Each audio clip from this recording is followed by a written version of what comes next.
Sur les routes glacées de la sainteté, Saint Jean-François Régis, le prêtre des pauvres, le saint qui renonça à la richesse pour la mission, l'hiver 1640 couvrait les montagnes du sud de la France d'un manteau impitoyable de neige et de glace.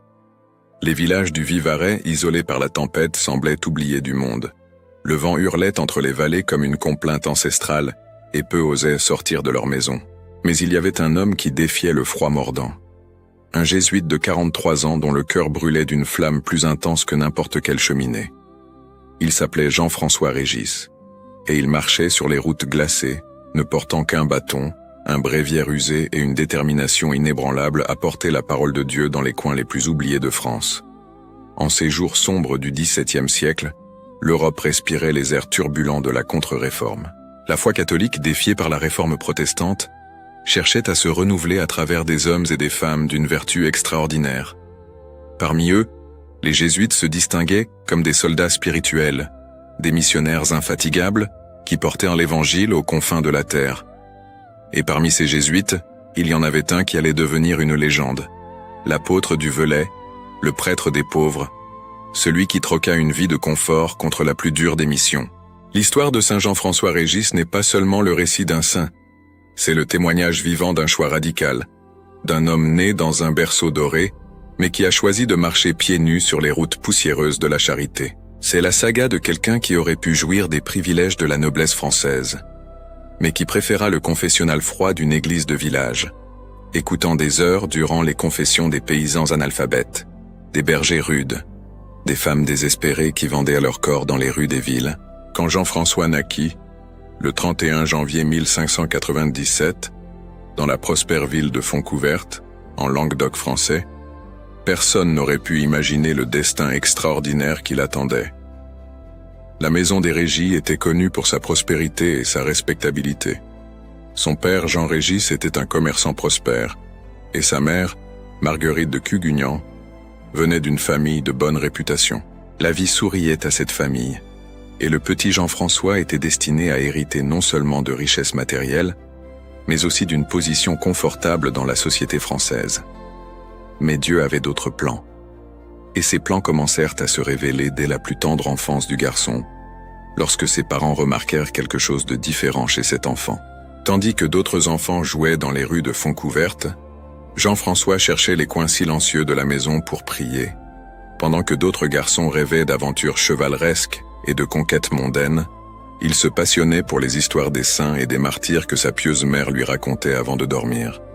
Il y avait en lui une soif inexplicable de Dieu, une faim spirituelle qu'aucun confort matériel ne pouvait assouvir.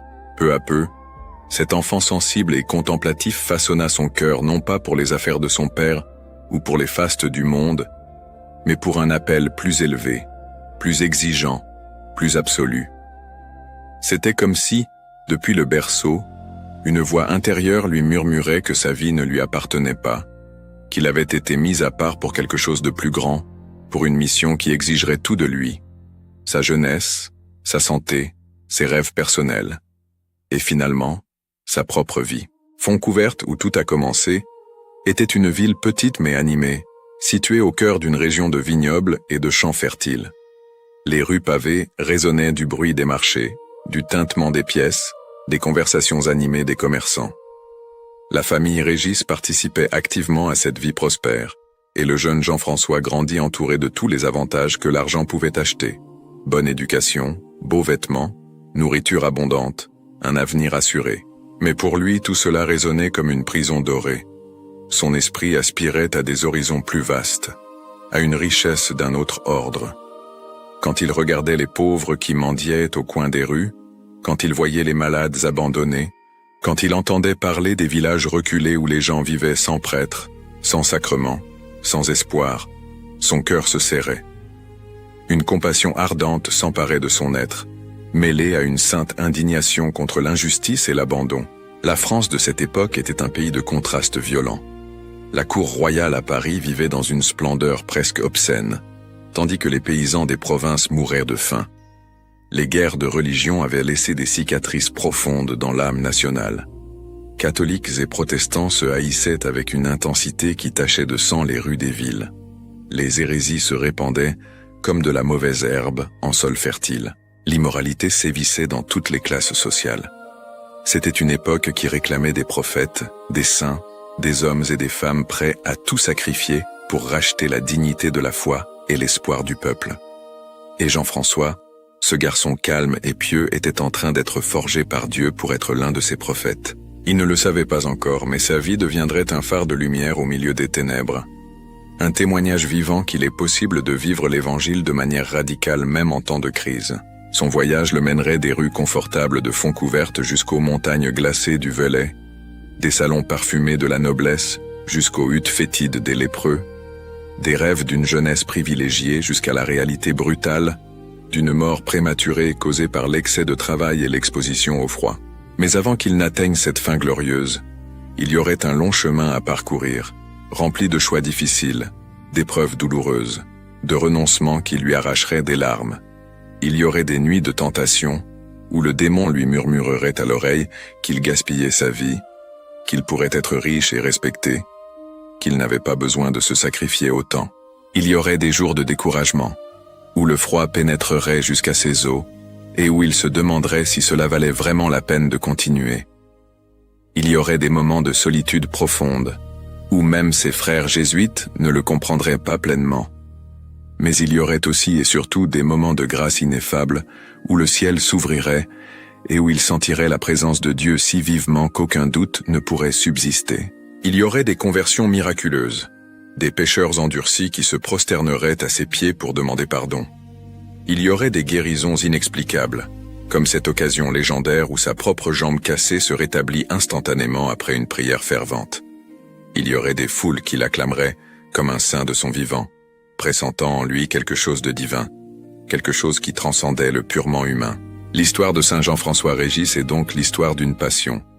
Non pas la passion romantique des troubadours ou la passion violente des révolutionnaires, mais la passion dans son sens le plus profond et chrétien, un souffrir avec, un pâtir pour, un se donner complètement par amour. C'est l'histoire d'un homme qui a compris, avec une clarté que peu atteignent, que la vie n'est pas faite pour être gardée comme un trésor précieux, mais pour être dépensée, gaspillée, répandue comme un parfum aux pieds de celui qui nous a aimés le premier. C'est l'histoire d'un cœur qui battait plus vite non pas pour les gloires du monde, mais pour le salut des âmes, spécialement des plus abandonnés et méprisés. En parcourant ensemble ce voyage, depuis le berceau doré de Fontcouverte jusqu'au lit de mort à la Louvesque, nous découvrirons non seulement les faits historiques d'une vie extraordinaire, mais aussi les battements d'un cœur transformé par la grâce. Nous verrons comment un jeune aristocrate s'est transformé en prêtre des pauvres, comment un homme qui avait tout a choisi de n'avoir rien, comment quelqu'un qui aurait pu vivre de nombreuses années dans le confort a préféré mourir jeune, épuisé par la mission. Et peut-être dans ce processus, serons-nous nous-mêmes mis au défi d'examiner nos propres vies, nos propres choix, nos propres trésors que nous gardons avec tant de soin, mais qui, en fin de compte, ne sont que poussière que le vent emportera. Les premières années de Jean-François à Fontcouverte furent marquées par une piété qui intriguait tout son entourage. Ce n'était pas une religiosité artificielle ou forcée, mais quelque chose qui jaillissait naturellement de son être, comme l'eau d'une source cristalline. Sa mère, Marguerite, femme de foi profonde, reconnaissait dans ce fils un don spécial de Dieu et cultivait avec soin les graines de sainteté qui germaient en lui. La maison de la famille Régis était spacieuse et bien meublée, reflet de la prospérité du patriarche. Des tapis d'Orient couvraient les sols en pierre, des tapisseries décoraient les murs, et dans la salle principale brûlait toujours une cheminée généreuse qui chassait le froid des hivers languedociens. C'était un environnement de confort et de sécurité où rien ne manquait. Mais pour le petit Jean-François, l'endroit le plus précieux de cette maison n'était pas la salle à manger avec sa table bien garnie, ni le jardin avec ses fleurs parfumées. C'était le petit oratoire que sa mère avait créé dans un coin tranquille, où une image du Christ crucifié pendait au mur et quelques bougies vacillaient devant une statue de la Vierge Marie. Là, quand tout le monde dormait ou était occupé aux tâches quotidiennes, le garçon s'agenouillait et priait avec une concentration qui semblait impossible pour son âge. Ses lèvres remuaient en prière que sa mère lui avait apprises, mais il y avait plus que des mots mémorisés. Il y avait un dialogue réel, une conversation intime avec celui qu'il ne connaissait pas encore pleinement. mais pour qui il se sentait déjà irrésistiblement attiré. Les frères de Jean-François le trouvaient étrange. Pourquoi préférait-il rester à prier alors qu'ils pourraient tous jouer près de la rivière? Pourquoi distribuait-il ses pièces aux mendiants qui frappaient à la porte, se retrouvant sans rien pour acheter les sucreries que les autres enfants dévoraient? Pourquoi, lors des fêtes et des banquets, mangeait-il si peu comme s'il pratiquait une sorte de pénitence secrète? Son père, Jean, homme pratique et tourné vers les affaires, observait son fils avec un mélange de fierté et d'inquiétude. Il était fier de cette bonté évidente, de cette générosité spontanée. Mais il s'inquiétait aussi. Quel serait l'avenir d'un garçon si détaché des choses matérielles?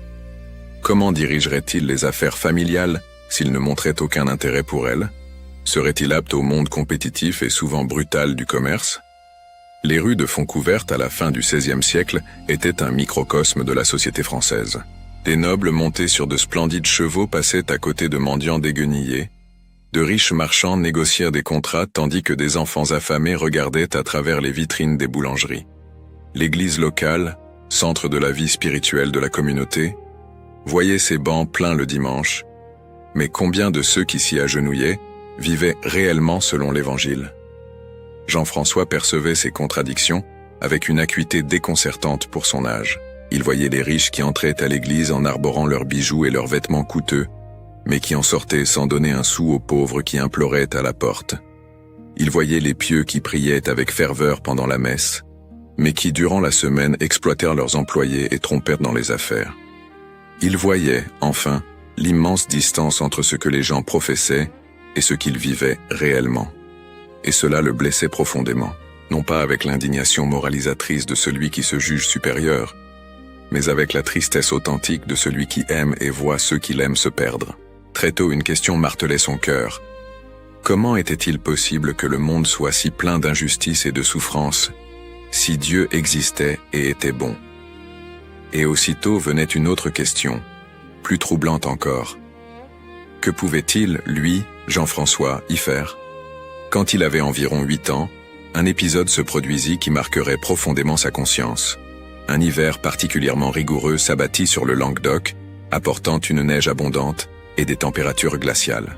Les récoltes avaient été mauvaises cette année-là, et de nombreuses familles souffrirent de la faim. Un jour, en revenant de ses prières à l'église, Jean-François fut confronté à une scène qu'il n'oublierait jamais. Allongé dans la neige, contre le mur de l'église, se trouvait un homme âgé. Ses haillons ne le protégeaient pas du froid, et sa peau avait la pâleur bleutée de celui qui est sur le point de succomber à l'hypothermie. Les gens passèrent près de lui, pressés, détournant les yeux, trop occupés par leurs propres problèmes pour se soucier de ce mendiant moribond. Le petit Jean-François s'arrêta, le cœur douloureusement serré. Sans réfléchir à 2 fois, il enleva son propre manteau, une pièce coûteuse de laine fine que sa mère avait fait faire spécialement pour lui, et en couvrit le vieil homme. Puis, il courut jusqu'à la maison et revint avec du pain et du vin chaud. Quand sa mère découvrit ce qui s'était passé, elle ne le gronda pas. Au contraire, elle le serra dans ses bras en pleurant, reconnaissant dans ce geste la main de Dieu façonnant un cœur selon son propre cœur. Son père, bien que moins démonstratif, acquiesça aussi en silence. Le vieil homme survécut ce jour-là et raconta à tous qu'il avait été sauvé par un ange sous les traits d'un garçon. Les années d'enfance passèrent ainsi, Jean-François grandissant non seulement en taille, mais surtout en grâce et en sagesse. À 12 ans, il fut envoyé étudier au collège des Jésuites de Béziers, où son intelligence brillante se révéla pleinement. Mais ce n'était pas seulement sa capacité intellectuelle qui impressionnait les professeurs. C'était principalement sa vie de prière, la pureté de ses mœurs, sa charité sans limite. À Béziers, loin de la protection du foyer paternel, Jean-François fit face à ses premières véritables épreuves. Les autres étudiants, dont beaucoup étaient un fils de noble, se moquaient de sa piété excessive, le traitant de bigot et essayant de l'entraîner dans des jeux et des divertissements qu'il jugeait inappropriés. Mais il resta ferme, non pas avec arrogance ou faux puritanisme, mais avec une douceur sereine qui finit par conquérir même les plus moqueurs.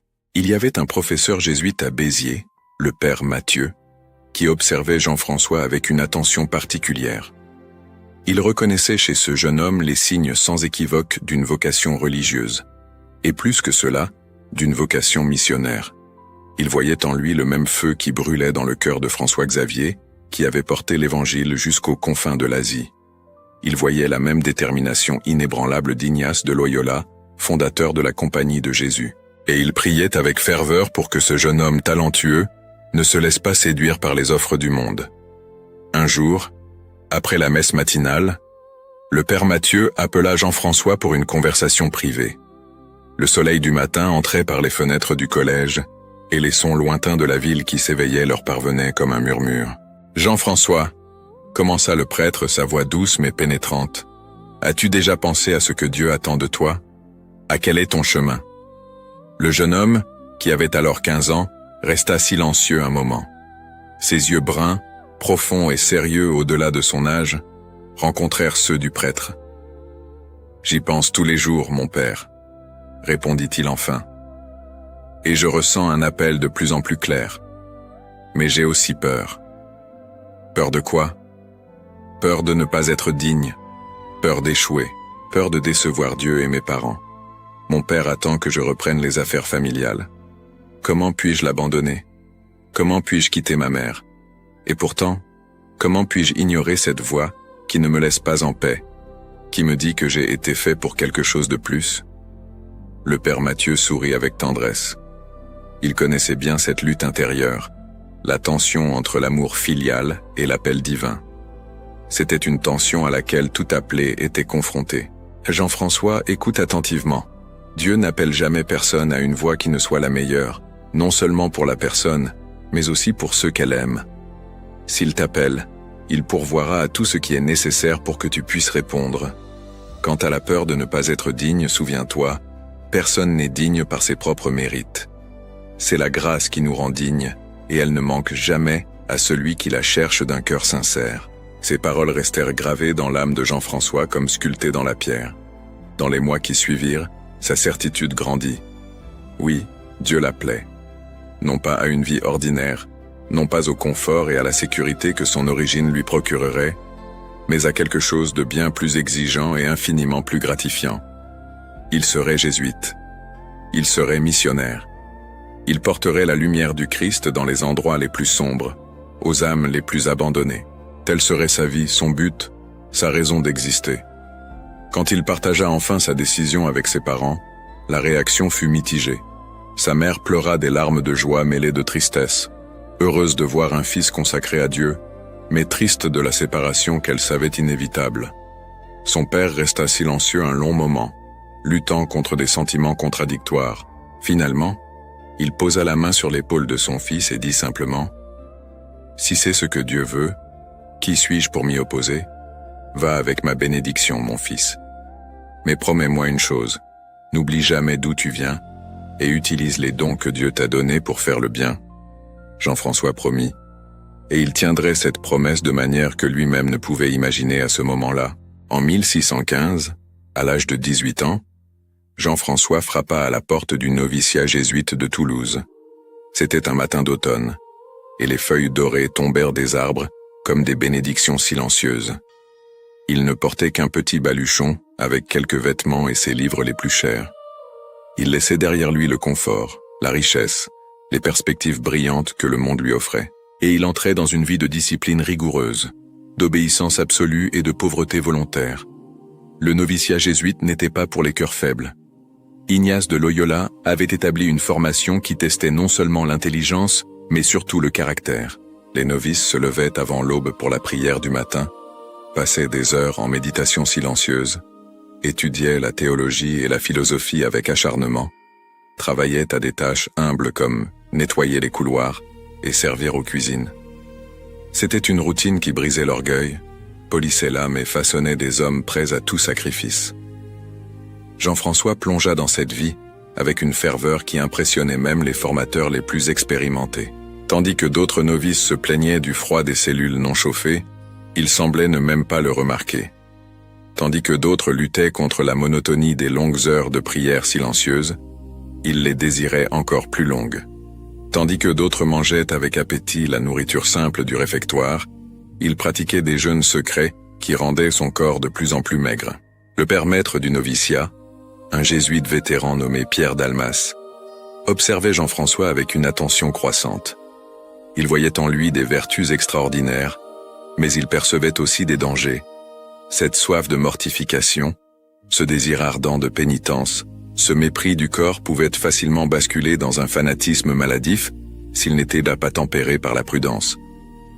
Un jour, il appela le novice pour une conversation franche. « Jean-François, votre dévouement est admirable, mais je dois vous avertir de quelque chose d'important. La sainteté ne consiste pas à détruire le corps que Dieu nous a donné, mais à le mettre au service de la mission. Un missionnaire malade ne peut pas évangéliser. Un prédicateur épuisé ne peut pas prêcher. Comprenez-vous ? » Le jeune novice baissa les yeux honteux. « Je comprends, mon père, mais je ressens un tel feu en moi, une telle urgence à faire pénitence pour les péchés du monde, que j'en oublie parfois la prudence. »« Ce feu est un don de Dieu, » répondit le père Dalmas gentiment. « Mais il doit être canalisé, dirigé. Ignace nous a enseigné à être contemplatif dans l'action. Cela signifie unir la profondeur de la vie intérieure à l'efficacité de la mission apostolique. Gardez votre zèle, ne l'étouffez pas. Mais apprenez aussi l'obéissance, qui est une vertu plus grande que n'importe quelle pénitence que vous puissiez inventer. » Cette leçon resta gravée dans le cœur de Jean-François. Au fil des années de formation, il apprit progressivement à équilibrer son ardeur naturelle avec la sagesse de l'obéissance. Il n'abandonna pas ses pénitences, mais se mit à les pratiquer avec plus de discernement, toujours sous la direction de ses supérieurs. Les années du noviciat furent aussi des années de profonde transformation intérieure. Dans les longues heures de méditation sur la vie du Christ, en particulier sur la Passion, Jean-François fut configuré de plus en plus intimement au Seigneur qu'il avait choisi de servir. Il se voyait portant la croix aux côtés de Jésus, marchant vers le calvaire, donnant tout par amour. Et il désirait, de toute la force de son âme, participer à ce mystère d'amour rédempteur. Il participa aux exercices spirituels de saint Ignace, cette retraite intense de 30 jours qui transforme radicalement celui qui l'a fait, avec sincérité. Dans les méditations sur le règne du Christ, il se sentit personnellement appelé à être un soldat dans cette armée spirituelle. Dans la contemplation des deux étendards, il vit avec une clarté cristalline la bataille cosmique entre le bien et le mal, qui se déroule dans chaque cœur humain. Dans le principe et fondement, il comprit que l'homme est créé pour louer, révérer et servir Dieu notre Seigneur, et que tout le reste était secondaire. Quand il sortit de ces exercices, Jean-François était un homme transformé. Il avait trouvé son chemin, sa mission, sa place dans le plan de Dieu. Il savait qu'il serait un missionnaire, un prédicateur itinérant, quelqu'un qui porterait la parole au peuple simple et abandonné. Et il était prêt à payer n'importe quel prix pour cela. Après le noviciat, vinrent les années d'études de la philosophie à Cahors, puis à Tournon. Jean-François se révéla un étudiant brillant, capable de comprendre les systèmes de pensée les plus complexes et d'argumenter avec une logique impeccable. Mais il ne permit jamais que l'étude devienne une fin en soi, une tour d'ivoire éloignée des besoins réels des gens. Il garda toujours devant les yeux l'image des pauvres, des ignorants, des pécheurs qui attendèrent que quelqu'un leur parle de Dieu dans un langage qu'ils puissent comprendre. Durant ces années de formation, la France était plongée dans les conflits religieux. Les protestants huguenots contrôlaient plusieurs régions du pays, notamment dans le sud. Catholiques et protestants s'affrontaient non seulement avec des arguments théologiques, mais aussi avec des épées et des mousquets. Des villes entières changèrent de main. Des massacres d'un côté comme de l'autre tachèrent de sang la terre de France. Et au milieu de tout cela, le peuple simple souffrait, sans bien comprendre les subtilités doctrinales, voulant seulement vivre en paix et subvenir aux besoins de sa famille. Jean-François voyait tout cela et son cœur saignait. Il comprenait que la réponse à cette crise ne résidait pas seulement dans la victoire lors de débats théologiques ou dans la reconquête de territoires. Elle résidait dans le fait de toucher les cœurs, de montrer par le témoignage vivant que le catholicisme n'était pas seulement une doctrine mais une vie, un amour, un chemin de sainteté accessible à tous. Et ce témoignage exigeait des saints, exigeait des hommes et des femmes prêts à donner littéralement leur vie pour cet amour. En 1627, après avoir terminé ses études philosophiques, Jean-François commença la période de régence, enseignant dans les collèges jésuites. Il fut affecté à l'enseignement à Auch, au Puy, puis à Aubenas. Là, pour la première fois, il eut un contact direct et prolongé avec les jeunes, dont beaucoup venaient de familles paysannes pauvres qui faisaient d'énormes sacrifices pour donner une éducation à leurs enfants. Enseigner n'était pas seulement transmettre des connaissances. Pour Jean-François, c'était une forme d'apostolat, une manière de former non seulement des intellects, mais aussi des caractères. Dans ses cours, il mêlait la grammaire latine à des leçons de vie, des explications de rhétorique à des réflexions sur la vertu. Ses élèves l'aimaient et le respectaient, car ils percevaient qu'il n'était pas un maître distant et hautain, mais quelqu'un qui se souciait véritablement d'eux, qui connaissait leur nom, leur famille, leurs difficultés. C'est durant ces années d'enseignement que Jean-François développa son extraordinaire capacité de communication. Il apprit à adapter son message au public, à utiliser des exemples concrets que les gens pouvaient relier à leur vie. Il voyait qu'il ne servait à rien de citer Aristote ou saint Thomas à un paysan analphabète, mais qu'une parabole simple, une histoire bien racontée, une image vivante pouvait toucher le cœur le plus endurci. Pendant les vacances, lorsque les collèges fermaient, Jean-François en profitait pour faire de petites missions dans les villages environnants. Il parcourait des lieux à pied, ne portant que son bréviaire et une croix de bois. Il rassemblait les gens dans l'église ou sur la place centrale, et prêchait avec une passion qui laissait tout le monde fasciné. Il n'utilisait pas de mots difficiles ou d'arguments compliqués. Il parlait de l'amour de Dieu, du pardon des péchés, de l'espérance de la vie éternelle. Et les gens pleuraient, se convertissaient, changeaient de vie. Mais Jean-François savait que ces expériences n'étaient qu'un entraînement, une préparation. Le vrai travail était encore à venir. En 1628, il commença ses études de théologie à Toulouse. Et en 1630, le 15 mai, il reçut l'ordination sacerdotale. Il avait 33 ans, l'âge auquel le Christ était mort. Et il sentait que sa vraie vie, sa mission ne faisait que commencer. La première messe d'un prêtre est toujours un moment émouvant, mais pour Jean-François, ce fut aussi une expérience mystique profonde. Lorsqu'il prononça les paroles de la consécration et vit le pain se transformer en corps du Christ, lorsqu'il éleva le calice contenant le sang du Seigneur, il se sentit saisi par une grâce si intense qu'il pouvait à peine retenir ses larmes. Là se trouvait le mystère des mystères, le centre de toute la foi catholique, la présence réelle du Christ qu'il pouvait désormais rendre présent par ses mains consacrées. Ses parents, déjà âgés, vinrent de Fontcouverte pour assister à l'ordination. Ils virent le Fils qu'ils avaient élevé, maintenant transformé en un autre Christ, en médiateur entre le ciel et la terre. Et bien qu'ils ressentissent la douleur de la séparation définitive, car ils savaient qu'ils ne reviendraient jamais à la maison pour y rester, ils ressentaient aussi une immense fierté et une profonde gratitude envers Dieu d'avoir choisi leur fils pour une si haute vocation. Après l'ordination, comme il était coutume dans la compagnie de Jésus, Jean-François fit sa 3e année de probation, une période finale de formation spirituelle intensive avant d'être envoyé définitivement au travail apostolique. Ce fut un temps de prière profonde, de renouvellement des vœux, de préparation finale à la mission, et quand cette année se termina, en 1631, les supérieurs le désignèrent pour son premier poste officiel. Il serait professeur de rhétorique au collège du Puy-en-Velay. Mais Dieu avait des plans différents, ou plutôt, il avait des plans plus grands qui se révéleraient progressivement.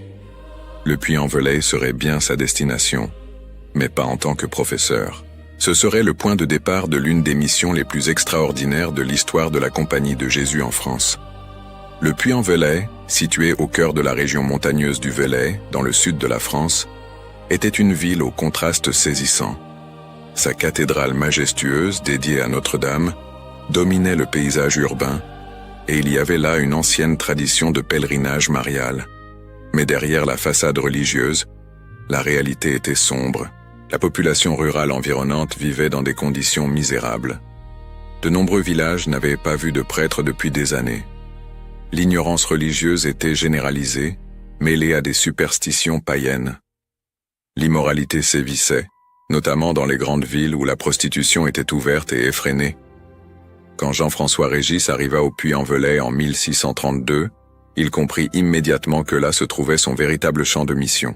Ce ne seraient pas les cours de rhétorique pour étudiants privilégiés, mais l'évangélisation des plus pauvres et des plus abandonnés.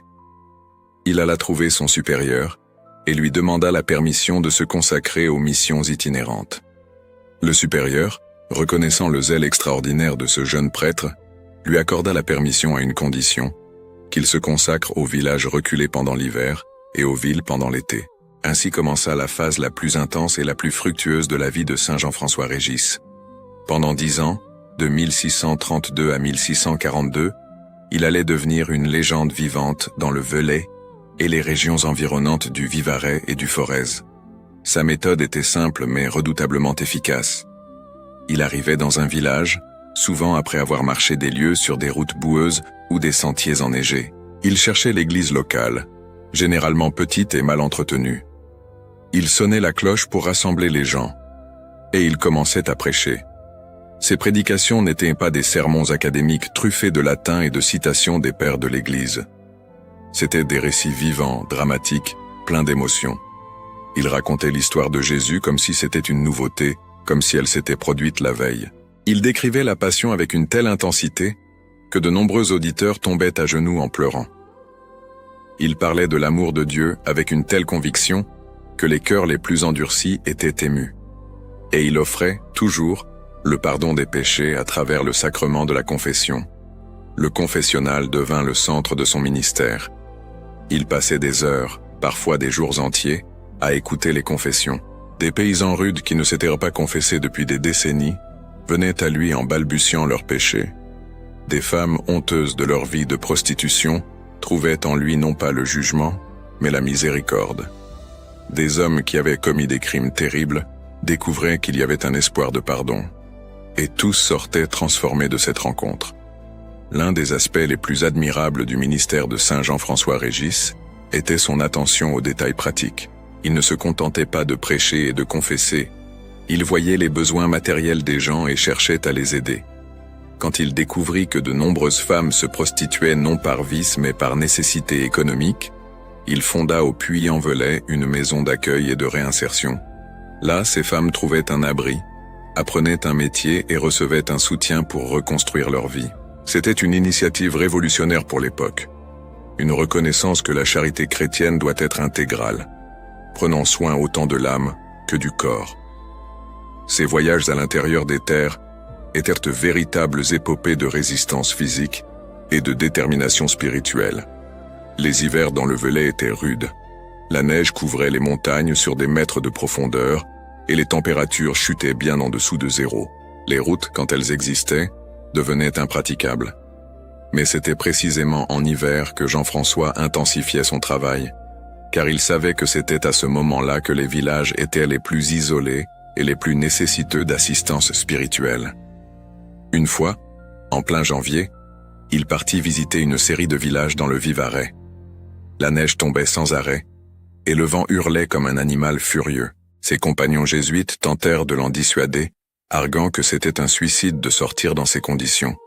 Mais il sourit avec cette sérénité que tant de gens remarquèrent chez lui et dit simplement « Les âmes ne peuvent pas attendre. Si je crains le froid plus que j'aime les âmes, alors à quoi sers-je en tant que missionnaire ?» Il partit seul, marchant dans la neige qui lui arrivait aux genoux. Le soir, lorsqu'on le trouva près d'un village, il était épuisé et tremblant de froid, mais il refusa de se reposer. Il sonna la cloche de l'église, et miraculeusement, les gens commencèrent à arriver, défiant la tempête pour écouter ce prêtre qui était venu jusqu'à eux au milieu de la pire tempête de neige depuis des années. Il prêcha d'une voix rauque mais ferme. Il confessa toute la nuit. Et le lendemain, avant que quiconque ne se réveille, il était déjà parti pour le village suivant. Des histoires comme celle-ci se multiplièrent, créant autour de Jean-François Régis une aura de sainteté. Le peuple commença à l'appeler l'apôtre du Velay, le prêtre des pauvres, le saint missionnaire. Mais il rejetait de tels titres avec une humilité sincère. Quand quelqu'un louait son dévouement, il répondait invariablement « Ce n'est pas moi qui fais quelque chose, c'est le Christ qui travaille à travers moi. Je ne suis qu'un instrument imparfait. » Sa renommée commença à se répandre au-delà des frontières du Velay. Des évêques d'autres diocèses l'invitaient à prêcher des missions sur leur terre. Des supérieurs jésuites d'autres provinces demandèrent qu'il soit envoyé pour aider dans des situations difficiles. Mais Jean-François restait fidèle à sa mission originelle. Les pauvres, les ignorants, les pêcheurs du sud de la France. L'un des épisodes les plus touchants de son ministère eut lieu dans un petit village appelé Saint-Bonnet-le-Froid. C'était un endroit oublié de Dieu et des hommes, disait-on. Il n'y avait pas eu de prêtre résident depuis 20 ans. L'église était en ruine. Les gens avaient presque tout oublié de la foi catholique, mélangeant de vagues souvenirs chrétiens à des pratiques superstitieuses héritées des temps païens. Quand Jean-François y arriva, durant l'hiver 1638, il trouva une scène désolante. L'église avait le toit partiellement effondré. L'autel était couvert de poussière et de toiles d'araignée. Il n'y avait pas d'image sacrée, car toutes avaient été volées ou détruites. La cloche elle-même avait été vendue des années auparavant pour acheter de la nourriture pendant une période de famine. Le prêtre regarda autour de lui et son cœur se remplit d'une sainte indignation mêlée d'une profonde compassion. Il rassembla les hommes du village et dit « Nous allons reconstruire la maison de Dieu. » Il monta lui-même sur les poutres, planta des clous, porta des pierres. Il travailla côte à côte avec les paysans, ses mains délicates d'étudiant bientôt couvertes d'ampoules et de callosités. Le soir, il prêchait sur la dignité du travail, sur la façon dont chaque coup de marteau était une prière, chaque pierre posée un acte d'amour. Il fallut un mois pour reconstruire l'église. Quand elle fut enfin prête, simple mais digne, il y célébra la première messe depuis 2 décennies. Tout le village était présent, même les plus indifférents. Et quand Jean-François éleva l'hostie consacrée dans cette église fraîchement restaurée, beaucoup jurèrent plus tard avoir vu une lumière surnaturelle l'envelopper, comme si le ciel lui-même souriait à cet endroit oublié qui redevenait enfin la maison de Dieu. Mais ce n'étaient pas seulement les pauvres des campagnes qui recevaient son attention. Pendant les étés, comme il en avait convenu avec ses supérieurs, Jean-François se rendait dans les grandes villes, Montpellier, Viviers, Privas, Valence. Là, il faisait face à des défis différents. La prostitution dans les villes était une affaire organisée, contrôlée par des proxénètes cruels qui n'hésitaient pas à user de violence pour conserver leur propriété. Il y avait aussi le problème des duels, une pratique illégale mais largement tolérée au sein de la noblesse, qui laissait des veuves et des orphelins à cause de futiles questions d'honneur. Jean-François prêchait contre ces pratiques avec un courage qui frisait la témérité. Il dénonçait publiquement les proxénètes. Il organisait des missions spéciales pour les prostituées, leur offrant une chance de repartir à zéro. Il se rendait sur les lieux des duels programmés et se plaçait littéralement entre les duellistes, s'exposant au danger d'être atteints par leurs épées, les suppliant de renoncer à cette folie. Naturellement, cela lui valut des ennemis. Il y eut des menaces de mort. Une fois, il fut pris en embuscade par les sbires d'un proxénète influent qui le passèrent à tabac brutalement, le laissant en sang dans une ruelle sombre. Mais Jean-François, après avoir repris ses sens, se releva simplement, essuya le sang de son visage et continua son chemin vers la prochaine prédication. Son seul commentaire sur l'incident fut « Béni soit Dieu, qui m'a permis de participer un peu à la souffrance du Christ. » Son travail acharné commença à produire des fruits extraordinaires. Les conversions se multipliaient. Des familles entières revenaient à la pratique de la foi. Des prostituées abandonnaient leur vie de péché. Des duels étaient annulés. Des réconciliations spectaculaires avaient lieu, comme celle de 2 nobles qui se haïssaient depuis des générations et qui, après avoir entendu une prédication de Jean-François, s'embrassèrent en pleurant devant toute la ville. Mais l'aspect le plus impressionnant de son ministère était peut-être l'attention individuelle qu'il portait à chaque personne. Il ne traitait pas les gens comme des masses anonymes, mais comme des individus uniques, chacun avec son histoire, ses souffrances, ses espoirs. Il connaissait par leur nom des centaines, peut-être des milliers de personnes. Il se souvenait des détails de leur vie, de leur famille, de leur lutte. Et quand il rencontrait quelqu'un pour la 2e ou la 3e fois, il s'informait spécifiquement de ces questions qu'il avait mentionnées auparavant. C'était cette attention personnelle, combinée à sa sainteté de vie évidente, qui rendait son ministère si efficace. Les gens sentaient qu'ils n'étaient pas seulement les objets d'une campagne d'évangélisation, mais des âmes précieuses aux yeux de Dieu et aux yeux de ce prêtre extraordinaire qui avait renoncé à tout pour les servir. À mesure que les années passaient, et que le ministère de Jean-François Régis s'intensifiait, des histoires d'événements extraordinaires qui lui étaient associés commencèrent à circuler. C'étaient des récits de guérisons inexplicables, de miracles qui défiaient les lois naturelles, d'interventions divines qui se produisaient en réponse à ses prières. Le plus célèbre de ces épisodes est connu sous le nom de « miracle de la jambe cassée ». Il se produisit durant l'hiver 1637, alors que Jean-François voyageait à cheval pour une mission urgente dans un village éloigné.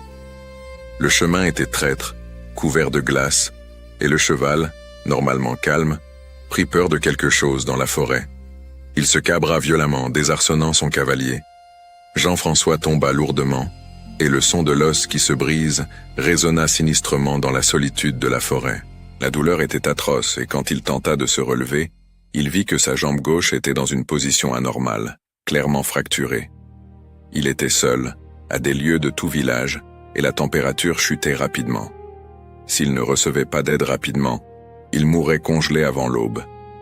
Mais sa première pensée ne fut pas pour lui-même. Elle fut pour les âmes qui l'attendaient dans ce village, des gens qui ne verraient peut-être pas d'autres prêtres avant des mois ou des années. Comment pouvait-il les décevoir? Comment pouvait-il laisser sa souffrance personnelle empêcher l'œuvre de Dieu? Il s'agenouilla avec difficulté dans la neige, s'appuyant sur sa jambe valide. Il fit le signe de croix, et il pria, non pas en demandant d'être épargné de la souffrance, mais en suppliant qu'il lui soit permis d'accomplir sa mission.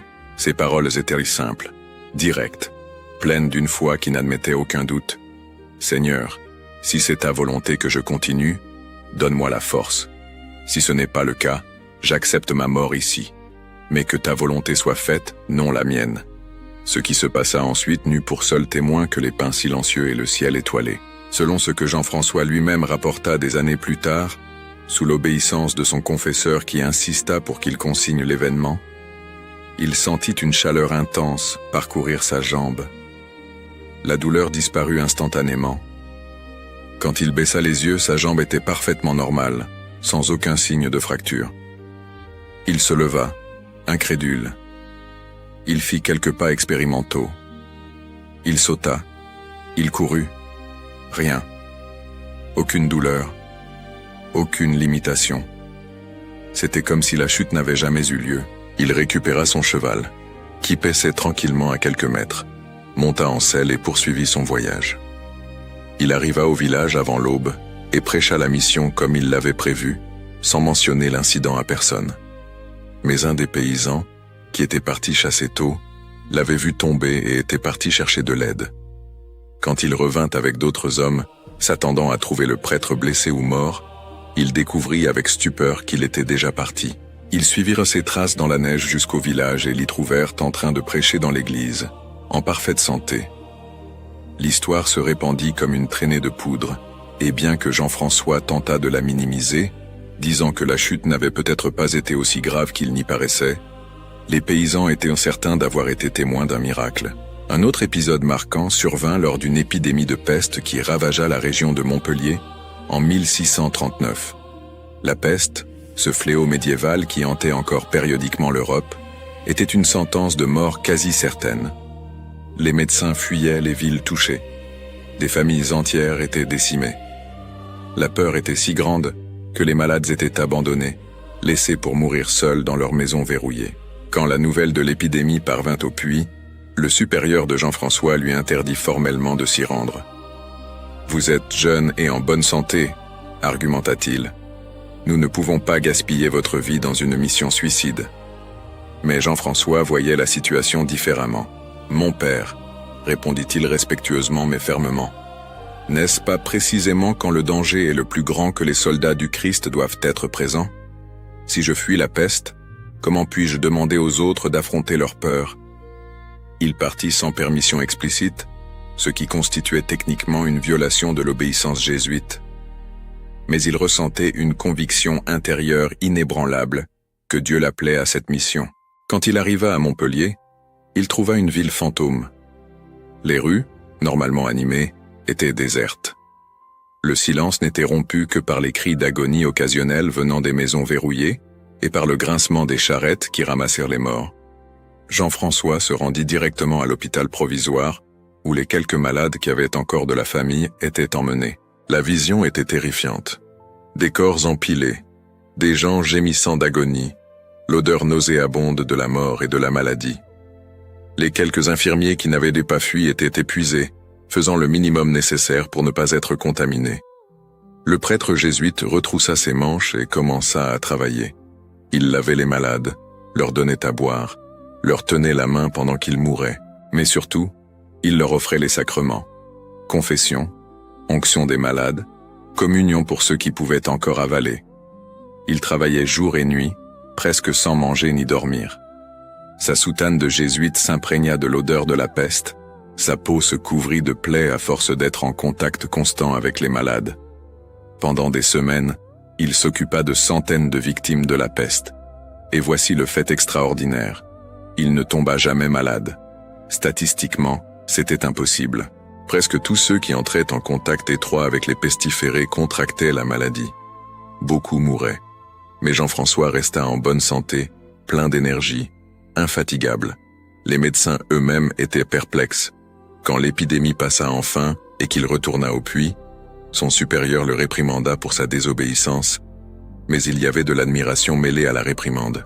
« Vous avez été imprudent, dit le supérieur, mais Dieu protège les imprudents qu'il aime. » Jean-François accepta la réprimande avec humilité, mais lorsqu'on le pressa d'expliquer comment il avait survécu indemne, il répondit simplement « Quand nous faisons la volonté de Dieu, il prend soin de nous. Je n'ai pas plus d'explications que cela. » Il y avait aussi des histoires de multiplication de pain. Dans un village particulièrement pauvre pendant un hiver de famine, Jean-François fut informé qu'il n'y avait pas assez de pain pour nourrir toutes les familles. Il rassembla le peu qu'il y avait, le bénit et demanda qu'il soit distribué. Miraculeusement, selon les témoignages de dizaines de personnes, le pain suffit à nourrir tout le monde, bien que la quantité initiale fût clairement insuffisante. Une autre fois, une femme amena son fils paralytique à Jean-François, implorant une bénédiction. Le prêtre hésita, sachant qu'il n'était pas un faiseur de miracles selon sa propre volonté.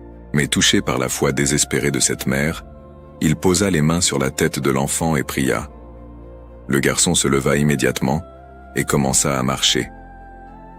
Jean-François fut aussi effrayé que la mère et fit promettre à la femme de ne le dire à personne, en disant « C'est Dieu qui a guéri votre fils, pas moi, et il ne veut pas que nous fassions un spectacle de sa bonté. » Mais bien sûr, la femme le raconta à tout le monde, et la renommée de Jean-François en tant que faiseur de miracles se répandit encore plus. Cela lui causait un grand embarras. Il ne voulait pas être vu comme un saint de son vivant, comme quelqu'un de spécial. Il voulait seulement être un instrument de Dieu, transparent, invisible. Il disait souvent « S'il se passe des choses extraordinaires à travers moi, c'est seulement parce que Dieu est bon, non parce que je suis bon. » Cette humilité sincère, paradoxalement, rendait les miracles encore plus crédibles. Il n'y avait chez Jean-François aucune trace de charlatanisme, aucune recherche d'attention ou de pouvoir. Au contraire, il fuyait la renommée, rejetait les cadeaux, refusait les hommages. Son seul désir était de servir les âmes les plus nécessiteuses, et si Dieu choisissait de confirmer ce ministère par des signes extraordinaires, que ce soit pour sa gloire, non pour l'exaltation d'un homme pécheur. Les années de travail acharné, d'exposition au froid extrême, de privation volontaire, commencèrent inévitablement à faire sentir leurs effets. En 1640, alors que Jean-François avait 43 ans, son corps commença à montrer des signes clairs d'épuisement. Il toussait constamment, surtout après avoir prêché en plein air en hiver. Ses mains, autrefois fermes, tremblaient d'une faiblesse croissante. Son visage, toujours maigre à cause des jeûnes, devint cadavérique. Ses amis et supérieurs le suppliaient de se reposer, de modérer son rythme de travail.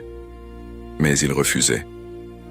Il y aura bien assez de temps pour se reposer dans l'éternité, répondait-il avec un sourire fatigué. Tant que Dieu me donnera des forces, je dois continuer. À l'automne 1640, Jean-François ressentit une envie inexplicable de retourner à la Louvesque, un petit village montagneux du Vivarais où il avait prêché plusieurs missions les années précédentes. Il n'y avait rien de spécial de prévu là-bas, aucune raison évidente pour ce voyage.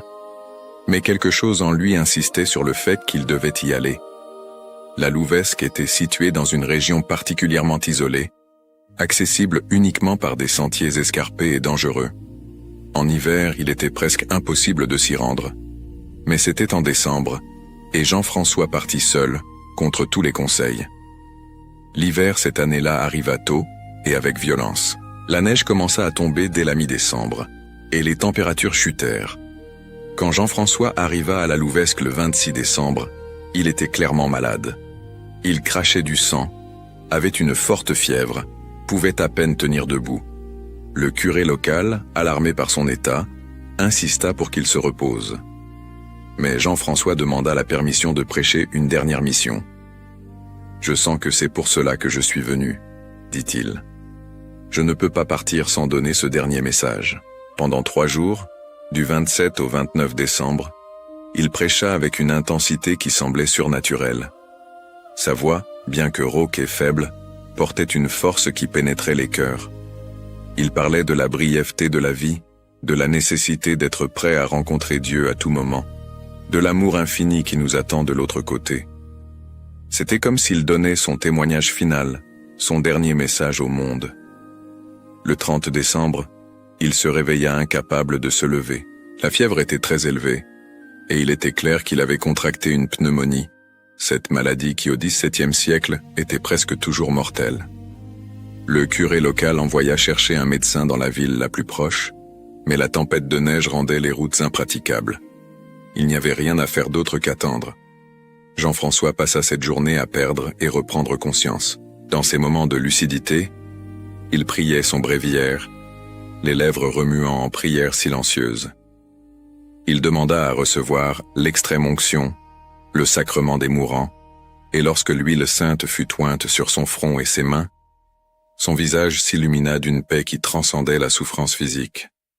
Le soir, la fièvre baissa momentanément, et il retrouva sa clarté d'esprit.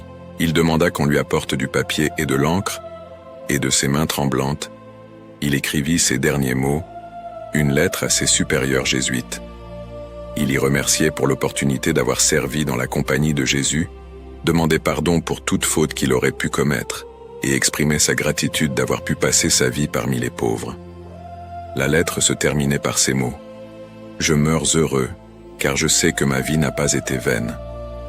Les âmes que j'ai servies sont maintenant avec Dieu, et je vais les rejoindre. Loué soit Jésus-Christ. » À l'aube du 31 décembre 1640, tandis que l'ancienne année mourait et qu'une nouvelle naissait, Jean-François Régis rendit son dernier soupir. Il avait 43 ans, dont il avait passé 25 comme jésuite et seulement 10 en mission active.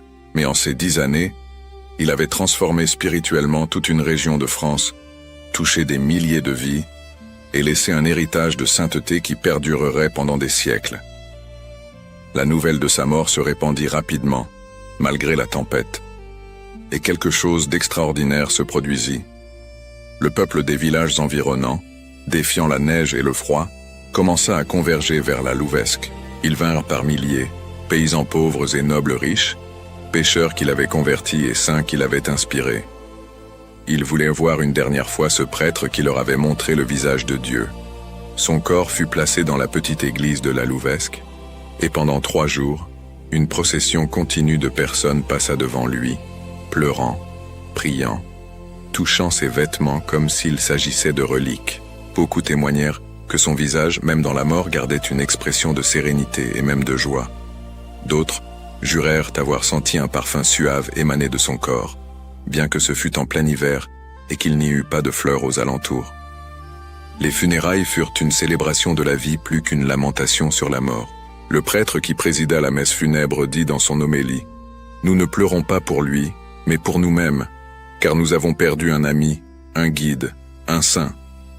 Mais il est là où il a toujours voulu être, avec Dieu, intercédant pour nous.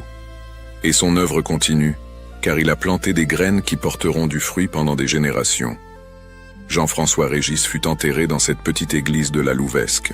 C'était la fin d'une vie terrestre, mais le début de quelque chose d'encore plus grand. Sa tombe allait devenir l'un des lieux de pèlerinage les plus importants de France, visité par des millions de personnes au fil des siècles. Et son histoire inspirerait d'innombrables missionnaires, prêtres et laïcs à suivre son exemple de don total à Dieu et aux plus nécessiteux. La mort de Jean-François Régis aurait pu être la fin de l'histoire, mais comme c'est le cas pour tous les vrais saints, ce ne fut que le début. Immédiatement après son décès, les miracles attribués à son intercession commencèrent à se multiplier. Des malades qui priaient devant sa tombe rapportèrent des guérisons inexplicables. Des pécheurs endurcis ressentaient des conversions soudaines en visitant la Louvesque. Des personnes dans des situations désespérées trouvaient des solutions inattendues après avoir demandé l'aide du Père Régis, comme il l'appelait affectueusement. La Compagnie de Jésus, toujours prudente face à de telles manifestations populaires de dévotion, entama une enquête minutieuse sur la vie et les miracles de Jean-François Régis. Ils recueillirent les témoignages de centaines de personnes qu'il avait connues personnellement. Ils examinèrent les archives historiques, les lettres qu'il avait écrites, les journaux où il notait ses expériences missionnaires. Et tout confirmait ce que le peuple savait déjà, que ce jésuite avait été un homme d'une vertu héroïque, un véritable saint. Le processus de béatification fut officiellement lancé en 1660, 20 ans seulement après sa mort. Selon les normes de l'Église catholique, c'était une rapidité remarquable. Normalement, de tels processus prennent des siècles. Mais les preuves de la sainteté de Régis étaient si écrasantes, les miracles qui lui étaient attribués si nombreux et si bien documentés, qu'il n'y avait aucun moyen de retarder la reconnaissance officielle. En 1716, 76 ans après sa mort, le pape Clément XI le déclara bienheureux. La cérémonie à Rome fut un événement grandiose, avec des représentants de toute la France présents. Mais la véritable célébration eut lieu à la Louvesque, où des milliers de pèlerins se rassemblèrent pour honorer celui qu'ils considéraient déjà comme un saint depuis des décennies. La canonisation survint 21 ans plus tard, en 1737, sous le pape Clément XII. Saint Jean-François Régis fut officiellement reconnu comme saint par l'Église universelle. Sa fête fut fixée au 16 juin, et il fut déclaré patron des jésuites travaillant dans les missions rurales, des prostituées cherchant la conversion et des travailleurs sociaux. L'influence de Saint Jean-François Régis s'étendit bien au-delà des frontières de la France. Sa biographie fut traduite en des dizaines de langues. Des églises, des écoles, des hôpitaux et des institutions caritatives furent fondées sous son invocation sur tous les continents. Les missionnaires jésuites qui partaient pour des terres lointaines emportaient avec eux des images du saint, demandant son intercession et s'inspirant de son exemple. Au XIXe siècle, lorsque la Compagnie de Jésus fut restaurée après sa suppression temporaire, Saint Jean-François Régis devint un modèle particulièrement pertinent. Les jésuites qui revenaient dans un monde transformé par la Révolution française et les guerres napoléoniennes voyaient en lui un exemple de la manière d'adapter le ministère aux besoins urgents du peuple, en particulier des plus pauvres et des plus marginalisés. Sainte Jeanne d'Arc, patronne de la France, aurait dit avoir visité la tombe de Saint Jean-François Régis avant de commencer sa mission. Bien que cela soit chronologiquement impossible, car Jeanne vécut 2 siècles avant Régis, la légende illustre bien la place que le saint occupait dans l'imaginaire populaire français. Un intercesseur puissant, un protecteur spécial de la nation, quelqu'un vers qui l'on pouvait se tourner dans les moments de plus grand besoin. Pendant la Révolution française, lorsque l'Église catholique fut brutalement persécutée et que de nombreux prêtres furent exécutés ou exilés, la Louvesque et la tombe de Saint Jean-François Régis furent profanées. Les révolutionnaires envahirent l'Église, détruisirent les images, tentèrent de même de brûler les reliques du saint. Mais miraculeusement, quelques fidèles réussirent à cacher les ossements principaux, qui furent préservés et cachés pendant toute l'ère de la terreur. Lorsque la paix revint enfin et que la liberté religieuse fut restaurée, les reliques furent ramenées à la Louvesque. L'église fut reconstruite, plus grande et plus belle qu'avant. Et les pèlerins revinrent, en nombre encore plus important. C'était comme si la persécution n'avait fait qu'intensifier la dévotion populaire envers le saint. Au XXe siècle, avec ses guerres mondiales et ses révolutions technologiques, Saint Jean-François Régis resta pertinent. Pendant la Première Guerre mondiale, les soldats français emportèrent ces médailles dans les tranchées. Des histoires de protection miraculeuse circulaient, de soldats qui devaient leur vie à l'intercession du saint. Pendant la Seconde Guerre mondiale, des membres de la résistance française le priaient avant des missions dangereuses. Mais l'héritage le plus important de Saint Jean-François-Régis ne réside peut-être pas dans les miracles spectaculaires ou la dévotion populaire, mais dans l'exemple concret de la manière de vivre l'Évangile de façon radicale dans le monde réel. Il a montré qu'il est possible de renoncer à la richesse sans devenir amer, de servir les pauvres sans condescendance, d'être saint sans être distant.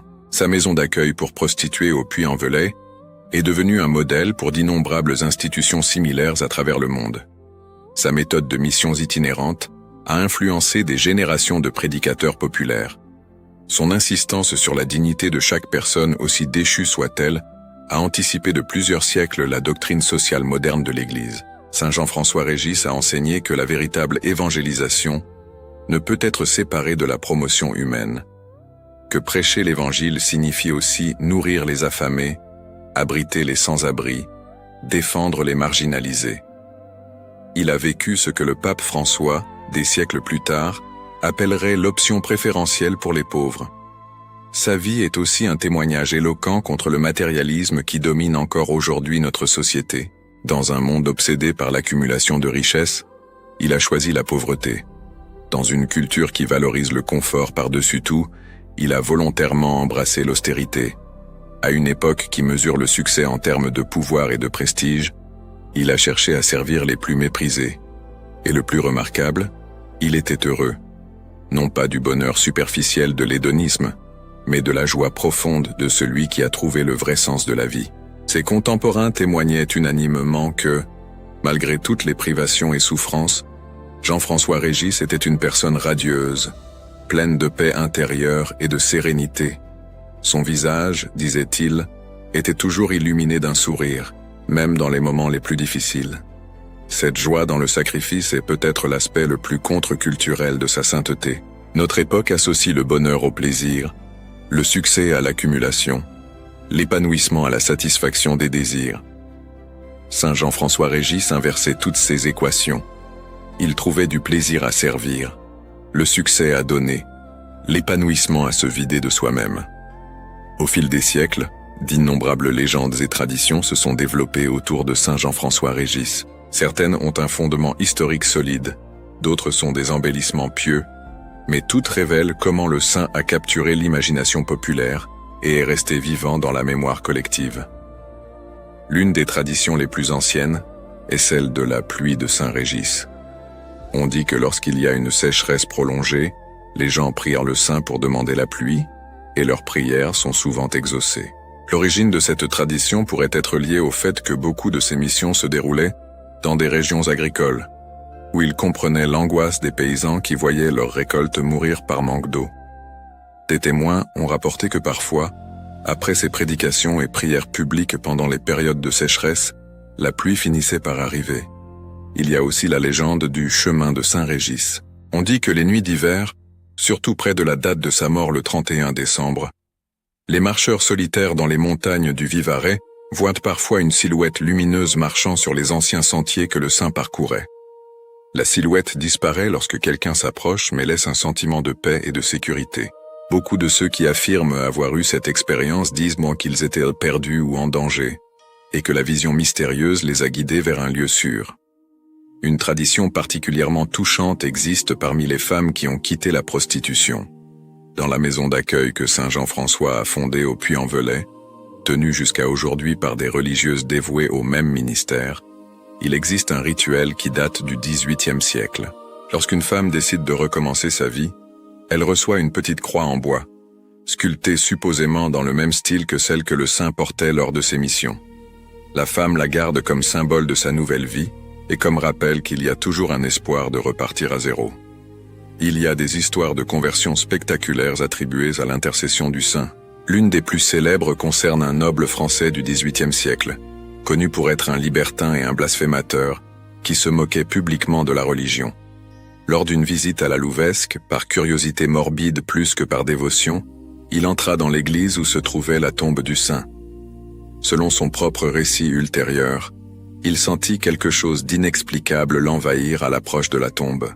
Il tomba à genoux, saisi d'une componction irrésistible, et se confessa sur le champ au premier prêtre qu'il trouva.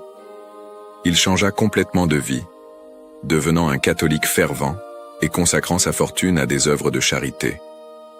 La tradition orale a également préservé de nombreuses paroles attribuées à Saint Jean-François Régis, des aphorismes qui capturent sa sagesse spirituelle. L'âme qui aime vraiment ne peut se reposer tant qu'il y a une seule âme en danger. Ne me dites pas que vous êtes trop pécheur pour Dieu. Dieu ne mesure pas la taille du péché, mais la taille du repentir. Si vous voyiez la beauté d'une seule âme comme Dieu la voit, vous donneriez 1000 fois votre vie pour la sauver. Le véritable amour des pauvres ne consiste pas à leur donner nos restes, mais à partager notre vie avec eux. Ce n'est pas le manque de force qui nous empêche de servir Dieu, mais le manque d'amour. Certaines de ces paroles sont documentées dans des lettres et des témoignages historiques. D'autres ont été transmises oralement et ont pu être embellies au fil du temps. Mais toutes reflètent authentiquement l'esprit du saint. Dans la liturgie populaire, en particulier dans les régions où il a travaillé, des prières spécifiques demandant son intercession se sont développées. L'une des plus anciennes et des plus belles est la suivante.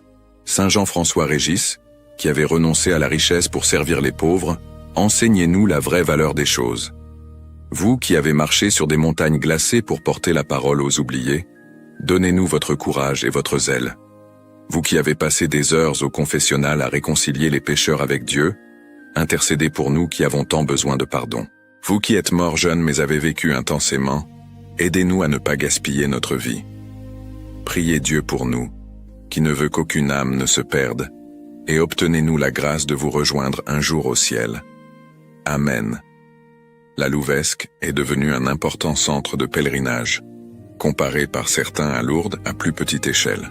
La basilique construite sur la tombe du saint est un chef-d'œuvre de l'architecture religieuse. Mais ce qui attire vraiment les pèlerins, ce ne sont pas les pierres, mais le sentiment de présence spirituelle que beaucoup rapportent y ressentir. Des ex-voto couvrent les murs latéraux, témoignages de grâce reçues, des béquilles laissées par ceux qui ont été guéris, des photos de soldats revenus vivants des guerres, des certificats de mariage de couples qui se sont réconciliés, des diplômes de jeunes qui ont réussi à terminer leurs études. Dans la région du Velay, s'est développée une tradition particulière appelée les pas de Saint-Régis. Il s'agit d'un itinéraire de pèlerinage qui relie plusieurs des villages où il a prêché des missions. Les pèlerins marchent de village en village, s'arrêtant dans chaque église pour prier, parcourant littéralement les mêmes chemins que le saint a parcourus il y a 350 ans. C'est une forme de méditation en marchant, une manière d'entrer physiquement dans l'histoire du saint. Les artistes, à travers les siècles, ont tenté de capturer l'essence de Saint Jean-François Régis. Les peintures le représentent généralement comme un homme maigre, à l'apparence ascétique, portant l'habit jésuite noir, souvent avec une croix à la main, et des paysages montagneux en arrière-plan. Certaines le montrent prêchant aux foules, d'autres écoutant les confessions, d'autres encore visitant les malades. L'une des représentations les plus populaires le montre marchant dans la neige avec un bâton, regardant le ciel avec une expression de détermination mêlée de paix. Des sculptures du Saint ornant, non seulement des églises en France, mais aussi dans des endroits aussi éloignés que le Brésil, les Philippines et le Canada, apportées par des missionnaires jésuites qui voyaient en lui un modèle pour leur propre travail. L'une des statues les plus impressionnantes se trouve à la Louvesque, une figure grandeur nature du saint agenouillé en prière, d'un réalisme émouvant qui capture son intense spiritualité. Dans la littérature, Saint Jean-François Régis a inspiré des romans, des poèmes, des pièces de théâtre. Les écrivains catholiques l'ont utilisé comme personnage incarnant l'idéal du sacrifice joyeux et du service désintéressé. Même les écrivains non religieux reconnaissent en lui un exemple fascinant de dévouement à une cause. Une vie vécue en cohérence absolue entre croyance et action. L'histoire de Saint Jean-François Régis, racontée et répétée depuis près de 4 siècles, reste étonnamment actuelle. Nous vivons à des époques différentes de la sienne. Nous avons une technologie qu'il n'aurait jamais pu imaginer, des structures sociales complètement transformées, des défis qui seraient incompréhensibles pour un homme du XVIIe siècle. Et pourtant, les questions fondamentales auxquelles il a été confronté restent nos questions. Comment trouver un sens à une vie qui se terminera inévitablement? Comment répondre à la souffrance des autres sans s'y noyer? Comment vivre avec intégrité dans un monde qui nous tente constamment à des compromis moraux? Comment aimer vraiment, non pas avec un sentimentalisme bon marché, mais avec le don concret que l'amour réel exige? Comment être heureux non pas malgré le sacrifice, mais à travers lui. Saint Jean-François Régis a répondu à ces questions, non pas avec des traités philosophiques ou des sermons élaborés, mais avec sa vie. Il a choisi la pauvreté quand il pouvait avoir la richesse. Il a choisi l'inconfort quand il pouvait avoir le confort. Il a choisi de servir quand il aurait pu être servi. Et en faisant ses choix, il a trouvé une plénitude, un épanouissement, une joie que les choses qu'il a rejetées n'auraient jamais pu procurer. Son héritage nous confronte à des questions dérangeantes. Qu'apprécions-nous vraiment? Où investissons-nous nos énergies, notre temps, nos ressources? Quel type de succès recherchons-nous? Si quelqu'un regardait notre vie d'ici 300 ans, quelle histoire verrait-il? Mais Saint Jean-François Régis ne nous laisse pas seulement avec des questions. Il nous offre aussi des réponses vivantes, un chemin testé et éprouvé. Il nous montre qu'il est possible de vivre radicalement pour quelque chose de plus grand que nous-mêmes, que cette vie radicale n'est pas déprimante ou névrotique, mais qu'elle peut être la forme la plus profonde de joie, que le vrai pouvoir n'est pas de dominer les autres, mais de servir, que la vraie richesse n'est pas d'accumuler, mais de donner. Et peut-être plus important encore, il nous montre que nous n'avons pas besoin d'être parfaits pour commencer. Jean-François n'est pas né saint. Il a eu ses luttes, ses tentations, ses moments de faiblesse, mais il a répondu à l'appel de Dieu avec sincérité, et cette sincérité a été transformée par la grâce en sainteté. Pour les chrétiens, Saint Jean-François Régis est plus qu'une figure historique admirable. C'est un intercesseur vivant, quelqu'un qui continue à travailler depuis le ciel pour le salut des âmes qu'il a tant aimées sur terre. C'est un ami vers qui nous pouvons nous tourner dans nos besoins, confiant qu'il comprend nos luttes, parce qu'il a mené des luttes similaires. C'est un modèle à imiter, non pas à la lettre mais dans l'esprit. Chaque époque, chaque personne doit trouver sa propre manière de vivre le même évangile radical qu'il a vécu. Pour les non-chrétiens ou pour ceux d'autres confessions, sa vie offre encore de l'inspiration. C'est un exemple de cohérence entre principes et actions, de courage moral, de compassion qui se traduit par un changement concret. Il montre qu'il est possible de se consacrer entièrement à une cause sans devenir fanatique ou intolérant. Qu'il est possible d'être profondément spirituel sans perdre de vue les besoins matériels des gens. Les montagnes du Velay sont toujours là, couvertes de neige chaque hiver comme au temps de Saint Jean-François Régis. Les villages qu'il a visités existent toujours, bien que beaucoup aient changé au point d'être méconnaissables. L'église de la Louvesque accueille toujours des pèlerins qui viennent chercher consolation, espoir, inspiration devant la tombe du saint. Mais la véritable présence de Saint Jean-François Régis n'est pas limitée à des lieux géographiques. Elle est partout où il y a quelqu'un prêt à servir les marginalisés, partout où une âme généreuse sacrifie son confort pour le bien des autres, partout où l'amour triomphe de l'égoïsme. Il vit en chaque missionnaire qui quitte sa terre natale pour porter l'espoir dans des terres lointaines. Il vit en chaque travailleur social qui consacre sa vie aux pauvres. Il vit en chaque personne qui choisit le chemin le plus difficile parce que c'est le bon chemin. Son message final, résumé dans une vie de 43 ans mais d'une intensité infinie, est simple et en même temps profond. La vie n'est pas faite pour être gardée, mais pour être dépensée. Elle n'est pas faite pour être accumulée, mais pour être donnée.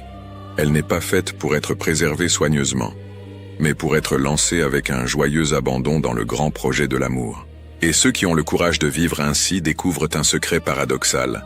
Qu'en perdant sa vie, on la trouve. Qu'en donnant tout, on reçoit tout. Qu'en mourant à soi-même, on commence enfin à vivre vraiment. Que Saint Jean-François Régis, le prêtre des pauvres, l'apôtre du Velay, le saint qui renonça à la richesse pour la mission, intercède pour nous tous. Que sa vie continue à nous inspirer, son courage à nous renforcer, son amour à nous défier, et que nous puissions, chacun à notre manière et selon notre propre appel, suivre son exemple de don total au service de Dieu et au bien des âmes. Car à la fin, lorsque notre propre voyage terrestre s'achèvera, ce qui importera ne sera pas combien nous avons accumulé, mais combien nous avons donné. Non pas combien nous ont servi, mais combien nous avons servi. Non pas combien de pouvoir nous avons eu, mais combien d'amour nous avons vécu. Et à cette mesure finale, Saint Jean-François Régis est vraiment riche, vraiment puissant, vraiment accompli. Et son invitation demeure, résonnant à travers les siècles, appelant chacun de nous à la même aventure d'amour qu'il a vécue. Venez et suivez-moi. Venez et donnez votre vie. Venez et découvrez que ce n'est qu'en donnant tout que l'on trouve le véritable trésor. Prière. Ô glorieux Saint Jean-François Régis, apôtre infatigable des pauvres et des oubliés, qui avait renoncé aux richesses du monde pour embrasser la pauvreté du Christ et porter l'Évangile aux âmes les plus nécessiteuses, regardez avec bonté sur nous qui avons recours à votre puissante intercession. Vous qui avez marché sur des montagnes glacées et des sentiers dangereux, mus uniquement par le zèle ardent de sauver les âmes, enseignez-nous à vaincre notre confort et notre égoïsme pour servir généreusement nos frères. Vous qui avez passé de longues heures au confessionnal à réconcilier les pécheurs avec Dieu, obtenez-nous la grâce d'un repentir sincère et d'une conversion véritable.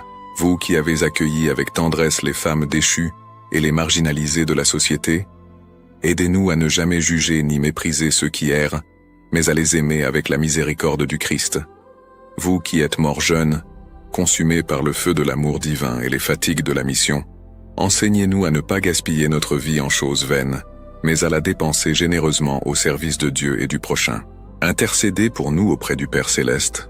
Obtenez-nous les grâces dont nous avons tant besoin, en particulier la grâce de vivre authentiquement notre foi, le courage d'affronter les difficultés du chemin et la persévérance pour ne jamais renoncer à faire le bien.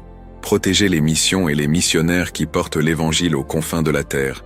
Bénissez les prêtres qui se consacrent au ministère de la confession et de la prédication. Fortifiez tous ceux qui travaillent à la conversion des pécheurs et à la promotion des pauvres. Saint Jean-François Régis, prêtre des pauvres et modèle de charité héroïque, priez pour nous maintenant et à l'heure de notre mort, afin qu'un jour nous puissions vous rejoindre dans la gloire éternelle, où nous louerons à jamais Dieu qui vous a fait saint et nous a aimés d'un amour infini. Amen. Ma prière. Ô Seigneur notre Dieu, avec une gratitude élevée, nous élevons nos cœurs pour te remercier pour le don de la vie et pour le privilège de porter ton amour à travers les histoires qui nous inspirent et nous transforment.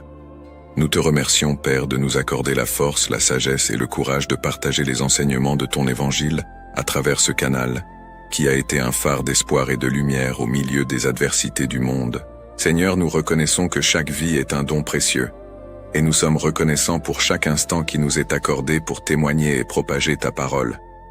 Que chaque histoire racontée, chaque message de foi et chaque enseignement divin atteignent les cœurs assoiffés d'amour, de vérité et de réconciliation.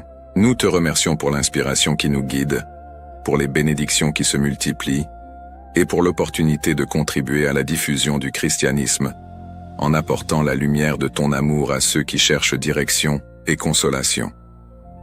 Qu'à travers ces récits, nous puissions toucher des vies, renforcer la foi et créer une communauté unie dans la recherche de la paix et de la vérité que toi seul peux offrir. Que ta grâce continue à nous éclairer et que nous puissions être des instruments de ta miséricorde et de ta compassion, reflétant la beauté de ton amour dans chaque parole et chaque geste. Au nom de Jésus, notre Sauveur, nous te remercions de nous permettre de participer à cette mission sacrée. Amen. Et ainsi se termine l'extraordinaire voyage de Saint Jean-François Régis, le jeune homme né dans un berceau doré, mais qui a choisi de marcher pieds nus sur les routes glacées de la charité. Un homme qui aurait pu vivre entouré de confort et de privilèges, mais qui a préféré dépenser sa vie, littéralement, parmi les plus pauvres et les plus abandonnés du sud de la France. 43 ans de vie terrestre, dont seulement 10 consacrés aux missions itinérantes. Mais quelle intensité dans ces 10 années! Combien d'âmes touchées, combien de vies transformées, combien de conversions arrachées des ténèbres à la lumière. L'histoire de Saint Jean-François Régis nous confronte à des questions essentielles qui résonnent à travers les siècles jusqu'à nos jours. Dans un monde obsédé par l'accumulation, par le succès matériel, par le confort à tout prix, sa vie est un cri prophétique qui nous secoue et nous réveille. Il nous demande silencieusement, à travers le témoignage éloquent de son existence, qu'est-ce qui vaut vraiment la peine? Pourquoi sommes-nous prêts à sacrifier notre temps, notre énergie, notre propre vie? Saint Jean-François n'était pas un saint distant, inaccessible, perdu dans des extases mystiques en haut d'une tour d'ivoire. C'était un saint de boue et de sueur, de routes poussiéreuses et de mains calleuses. Un saint qui a ressenti le froid, la faim, la fatigue. Un saint qui a saigné quand il est tombé, qui a pleuré devant la souffrance d'autrui, qui a lutté contre les tentations et le découragement. En d'autres termes, ce fut un saint humain, profondément humain, et c'est précisément pourquoi sa sainteté est si inspirante et interpellante. Il nous montre que nous n'avons pas besoin de circonstances extraordinaires pour vivre de manière extraordinaire. Nous n'avons pas besoin de miracles spectaculaires ou de visions célestes. Nous avons juste besoin d'un cœur disposé, d'une volonté déterminée, d'un amour sincère. Et pour le reste, la grâce de Dieu se charge d'y pourvoir. Le message de Saint Jean-François Régis résonne avec une force particulière à notre époque d'individualisme exacerbé et d'indifférence généralisée.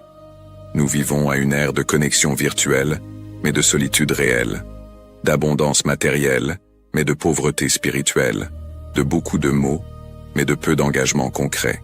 Et au milieu de ce désert, la vie du saint est comme une oasis qui nous rappelle les vraies sources de la joie et de l'épanouissement humain. Le service, le sacrifice, l'amour qui se donne sans compter.